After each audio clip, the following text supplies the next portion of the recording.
హైదరాబాద్ వేదికగా అంతర్జాతీయ సినిమాల నిర్మాణాన్ని మా ప్రభుత్వం ప్రోత్సహిస్తుందని తెలంగాణ రాష్ట్ర ముఖ్యమంత్రి రేవంత్ రెడ్డి తెలిపారు.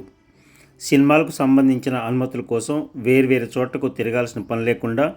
సింగిల్ విండో విధానాన్ని తీసుకొస్తామని ఆయన వెల్లడించారు. అదేవిధంగా ఒకనాడు చెన్నైలో ఉన్న తెలుగు సినీ పరిశ్రమ హైదరాబాదు నగరానికి తరలి రావడానికి ఎన్టీ రామారావు గారు, అక్కినేని నాగేశ్వరరావు గారు, రామానాయుడు గారు, కృష్ణ గారు, ఈ నలుగురు హైదరాబాదులో ఉండే చార్మినార్కి 4 మినార్లు ఎలానో తెలుగు సినీ పరిశ్రమకి ఈ నలుగురు ఒక మినార్ లాగా పనిచేసి పరిశ్రమని హైదరాబాదు నగరానికి